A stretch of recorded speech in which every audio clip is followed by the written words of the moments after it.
Have you ever seen a game that looks so incredibly simple, almost as if there really isn't anything to it? But despite that, it had a really high rating on Steam, and it's almost beloved by all those who played it. Surely these simple games can't be that good. Surely these games get boring really quick. Well, that was me recently with the game Unpacking. Unpacking is one of these simple games that I see pop up on Steam from time to time, and I just dismiss them. I like games that have a strong story, expansive mechanics, and maybe frequently features a map. My god, I like paradox games too much. And for a while I just slapped that ignore button and carried on looking for something else that might be a bit more interesting. And that was the case until I saw someone playing the game for a video, and once I watched their experience with the game, it piqued my interest. I actually started to feel a shred of perhaps the emotion that they were going for. So I picked it up and gave it a go. When you open Unpacking, you're greeted with a calming soundtrack, the faint rustle of nature in the background, and a charming pixel graphic art style. Once you click play, you're then transported all the way back to 1997. A room and a collection of boxes. All of them contain your possessions, and you have to slowly unpack it all and put it where you think works best in the layout of the bedroom. Now, some of you may be like me and think, why the hell would I want to play a game where I just unpack stuff? I hate doing it in real life. And I can see that as a problem. But when you actually start moving these items around, you start to realize that this game is telling you a story and laying the foundation for a character, all without saying a word. All you have to go on are this girl's possessions and what that tells you about her. Sure, you get some things you'd expect to find in a girl's bedroom, stuffed plushies, toys and whatnot, but you also see the art supplies and the little nods to nostalgia. A Game Boy, Tamagotchi, Rubik's Cube. All those little doses of that nostalgia bringing you back to your own memories. Thinking about the toys you had as a child, what would be in your boxes if you were moving at that age. And for me, that's especially resonant because I basically had to do this around the age the character is depicted in the game. I moved when I was about 7 or 8 years old, so unpacking was part of my life. I had to literally do what I've done here in the game, and my room ended up looking almost identical to this character's. The bunk bed, desk under it, only my things were from the early 2000s. I also did a lot of drawing back then, I read a lot, and I had heaps of Lego. Like I'm talking literal buckets of Lego. I also had some of my hand-me-down Warhammer figurines, a Tamagotchi, and if anyone actually remembers these, I had a decent collection of Cube Worlds. Please write me in the comments telling me you remember this, I can't be the only one. Either way, when I started unpacking, I was just hit with waves of memories of basically doing this. And for such a simple game, I was getting hit with emotions that I didn't expect to feel from something this simplistic. And then this got me thinking, how is it that such simple games, often with no dialogue or simple graphics or basic premises, can evoke such strong emotions from their players? Why is it that when people play these games, these simple games, they can often become far more attached or emotional compared to playing some of these massive AAA storylines? Well, I thought, let's look through some of these simple games and find out what connects them all. I kept on unpacking, and as you finish each room, you slowly progress through this character's life and all the times they've had to move and unpack. Next, you're taken to what you can assume is them at university. And again, this layout is pretty close to how my flat was in uni, especially that view out the window, the brick flat wall. That is exactly what I had outside my window. Now, instead of just unpacking your toys and books, you've got more possessions. You've got to deal with a bathroom, a kitchen, and all your clothes. And again, it's such a simple concept of slowly expanding the area that you have to unpack, but it does so much for the storytelling. You can learn so much by just looking at the things this character has brought with them and putting it away. You essentially take on the role of this character, and you somewhat put yourself in their shoes. You apply what you're showcasing as their experience of growing up and moving, and you transplant that to your own experiences. I mean, obviously I wasn't unpacking things like tampons when I moved, but other than that, the experience is a very human one. It's something that I think almost everyone can relate to, or transplant themselves into. And that's where elements of how this simplistic game design works so well The act of unpacking, the very core mechanic of the game, it's almost the perfect method of engaging the player with a narrative. The art of unpacking is the narrative. Rather than having the character learn through cutscenes and dialogue, you discover who this person is by handling a pretty intimate part of their life, their possessions.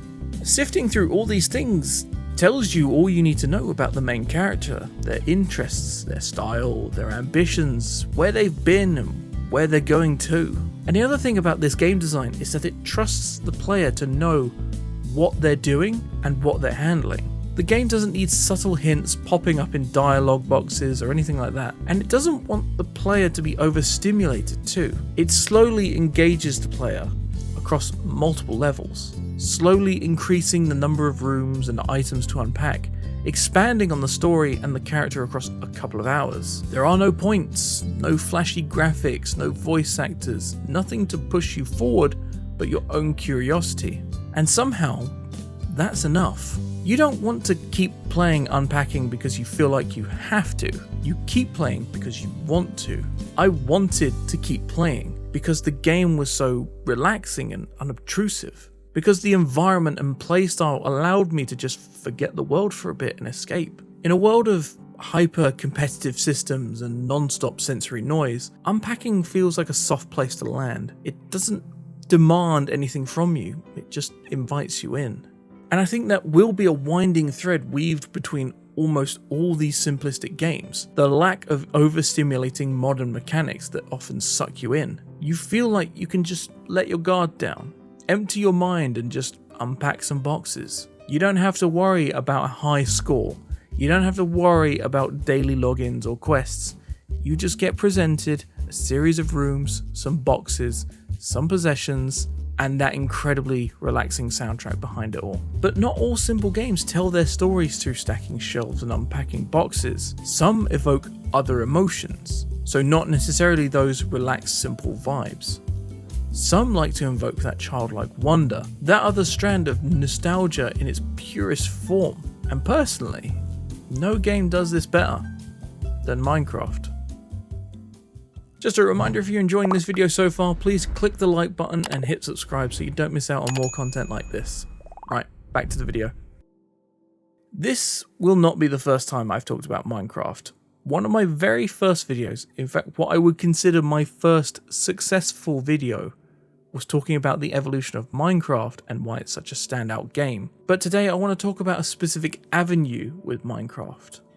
Yes, Minecraft is massive. It's a massive game that in some ways could be considered complex, mechanically rich, but to me, Minecraft is not a game that needs to be complex, and that's the beauty of it. It's honestly why the game has become so massive, because when you open it up, it is essentially a limitless sandbox for you to do whatever you want. And when it comes to Minecraft, it's one of these games that I can come back to over and over again, because it's familiar, it's simple, it's creative, and genuinely, it's just good fun. Some might consider Minecraft to be just exclusively a kids game now, because of the way it's been co-opted and pivoted towards that audience, because of its simple, easy to understand, and potentially non-violent gameplay. But to me, I was what I would consider the perfect age to start messing around with Minecraft when it first came out in 2009. I was around 11 or 12 around the time I started playing Minecraft. I think it was around the beta days before full release. But because that's the age I played it at, the way I feel when I boot it up, listen to the soundtrack and just explore, it's just like being back there all those years ago.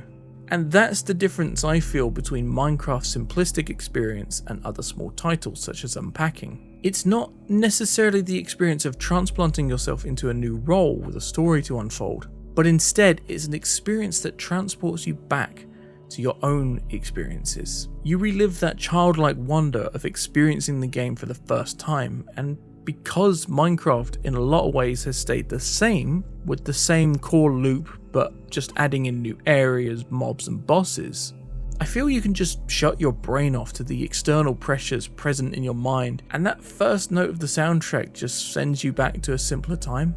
The best way I can describe the experience of Minecraft to how it makes you think and feel is a bit like a canvas. Minecraft is a game that doesn't really have a defined tutorial, a goal, or a guide in place telling you what to do. It places you into a world with nothing but nature around you, and it's up to the player to decide and understand how things work. How do I get gear? How do I build shelter? How do I really do anything?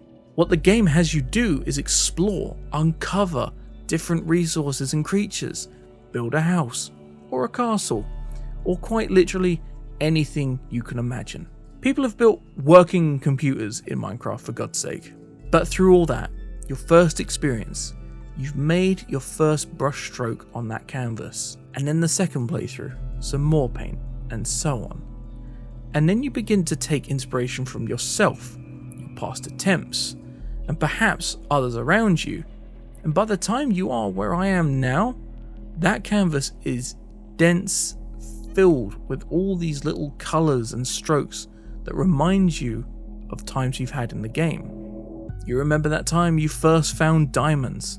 You remember that weird cliffside base you built with a friend. You remember when someone griefed your entire base. All those moments, just little splotches of paint on a wide canvas that evolves and grows with you. And that brings me back to the emotional aspect of simplistic games. Minecraft, with its simple, crude graphics, its iconic soundtrack, its ever-changing presence within your library of games, it has maintained itself as a reliable, relaxing, and inviting experience every time I come back to it. And at its very core, it is capable of invoking the most raw emotions of feeling the passage of time, remembering the core memories I've made within it, and the many more I make today.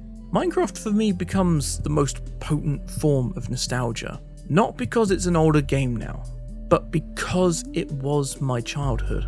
And I think Minecraft's unique simplicity and openness for anyone to get involved and do whatever they want is the key to creating that broad canvas of memories that I think almost everyone has with it. Even the kids that are playing it today are probably going to explore this very same instance of nostalgic wonder, thinking about their first experiences, their builds, their moments with it, because I think Minecraft represents something incredibly universal about us all, in that it's not just a game with blocks and monsters, but it is that canvas for us to build upon, come back to, stay familiar with, simply because it retains its simplicity no matter what. It's a familiar tone, a familiar style, a familiar experience every time. Minecraft is more than a game.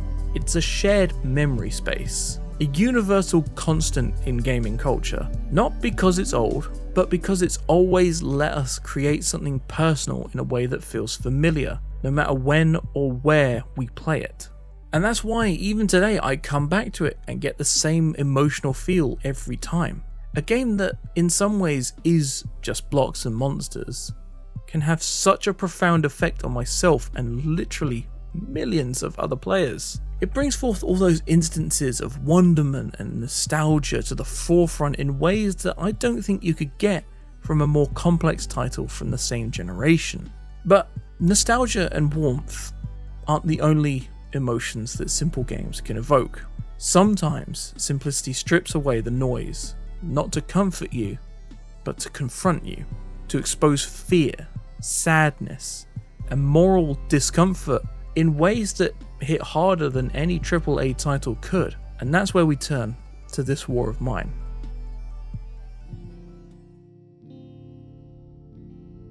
In an almost totally tonal shift, this war of mine is quite a unique game. It is again a simple survival game where instead of placing you on the front lines of an ongoing battle, you are instead experiencing it as a civilian.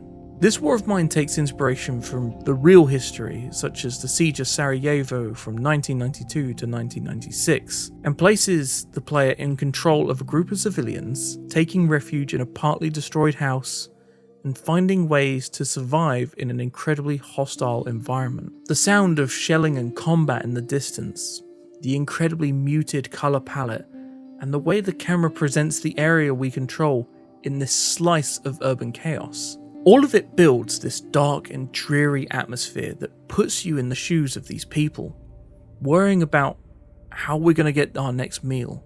How do we defend ourselves? And this all stems from these offshoot questions about morality and survival. Do we make do and salvage what we can from the shelled ruins of the city? Or do we steal from the defenseless, the weak? Do we kill for what we need? There are no good choices in this war of mine, only necessary ones. Do you save one survivor or feed 3? Do you give medicine to a stranger knowing that your people might need it tomorrow? These aren't binary gameplay dilemmas, but these are real ethical questions and decisions that do occur in reality. This war of mine distills a complex, brutal reality into a few simple questions. How do you survive? And what are you willing to do or become in that process? The game is relatively devoid of colour apart from a few highlighting colours, but that reinforces the greyness of the situation, the grey morality that comes from the desperation and how nothing is really black and white in some regards. You're not powerful, you're not important, you're hungry, wounded and scared, and the worst part is, you're not playing a hero. You're just trying to survive, knowing that survival may turn you into someone you hate. Often you'll come across other people in the city as you're scavenging, and you know that you could be stealing from them, depriving them of the things they need for your own group's benefit. But in times of desperation, do you make that call? And that's what the game is partly trying to illustrate. There aren't really many mechanics to this game either. You scavenge for supplies, you build things to keep you safe, warm and happy, and you make the decision of what you do to survive. And with this simplicity, it kind of removes the hard and fast rules about what your goal should be. What could be considered success other than surviving, even if that means at the detriment of your fellow survivors. Even if you're successful in making sure your group has the supplies it needs, and its creature comforts, its defenses, one of your survivors could make a bad move one night and find himself in the sights of a sniper or a soldier, and they have far more power than you could ever scavenge. But that's what makes this war of mine so unique and so important, is that it reminds us that war isn't just about soldiers and victory. It's about the civilians, about the people trying to keep warm in bombed out buildings, the children who grow up under siege, the impossible choices people have to make every day. You only have to look at conflicts happening today: Ukraine, Israel, Iran, Palestine, Gaza. This is the reality for huge swathes of people. This war of mine isn't just a game, but a defining lens, allowing the focus to be shifted from what would be a traditional route of gameplay of going guns blazing, shooting the enemy and becoming a war hero, to its incredibly bleak and often understated reality of misery. In reality, there is no glory in war. And with its simplistic design choices, this war of mine illustrates that so perfectly. The game never expands itself to suddenly become a run and gun shooter or something else entirely, but it remains grounded in its own reality. And with its design, it elicits such a visceral response from the player, because you are then placed in the shoes of someone who needs to survive, despite the odds. It makes you question almost every moral fibre in your body, and it instills that dark, depressing atmosphere almost instantly, all just from a small number of game design choices and gameplay elements which tie together so well. This war of mine changed how I view violence in video games in some ways. It puts a spotlight on those often forgotten, the civilians, the ones who aren't armed, the ones who suffer, rebuild and survive. And when you see that pain reflected in today's headlines, it stops being just a game. It becomes a mirror, one that's hard to look away from. And when you see the news of what's happening in our world today, knowing that this was or continues to be someone's reality, it makes it especially gut-wrenching.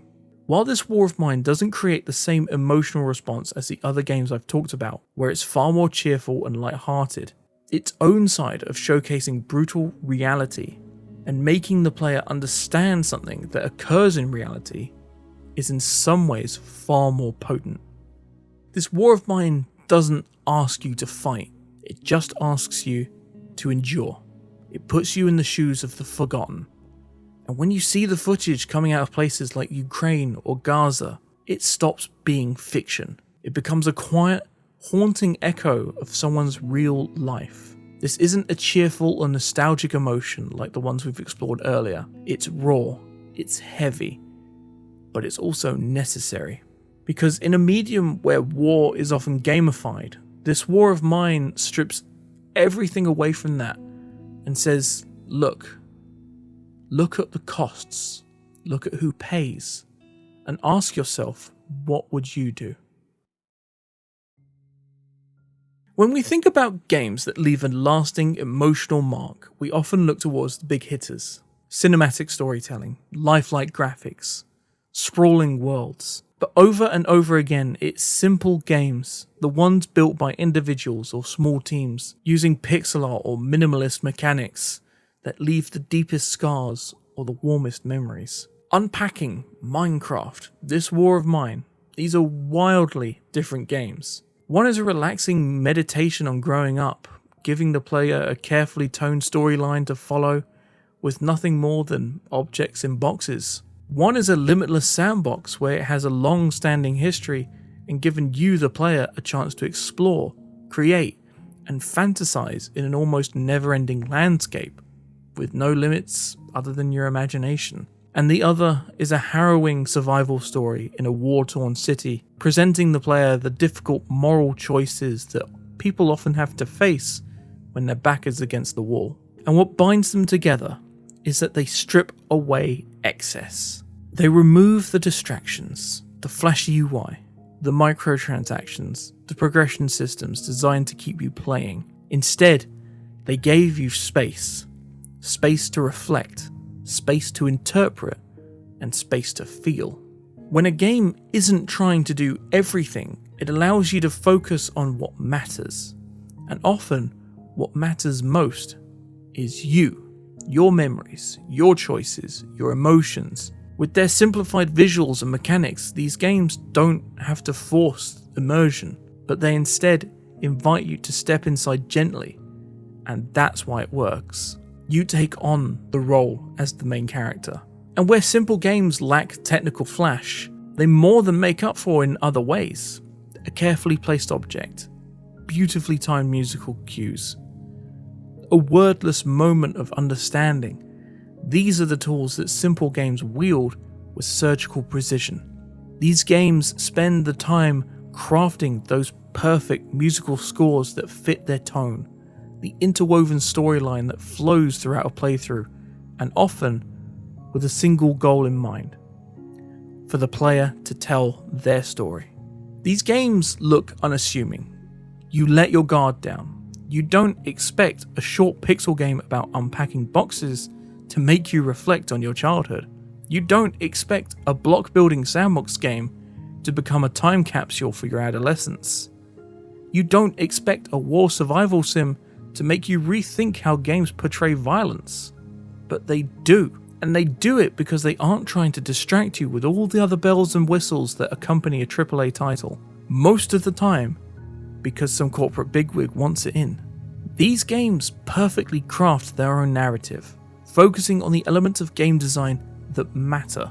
Unpacking wouldn't be the same game if it had a competitive leaderboard for the fastest unpacking time, because then it loses all meaning. Minecraft doesn't place you in a prefabricated, predestined world with a small area to explore, because it would restrain its goal of player freedom. And this War of Mine would lose all credibility and messaging if the moment you picked up a gun, it turned into a side-scrolling action shooter. These games knew what they were aiming for, and they hit it dead on. And so perhaps that is the secret. Simple games don't need to do more. They just need to do one thing really well. And when they succeed, they cut through all the noise and remind us that sometimes the strongest emotions aren't triggered by scale or spectacle, but by simplicity, honesty, and willingness to let the player feel something real.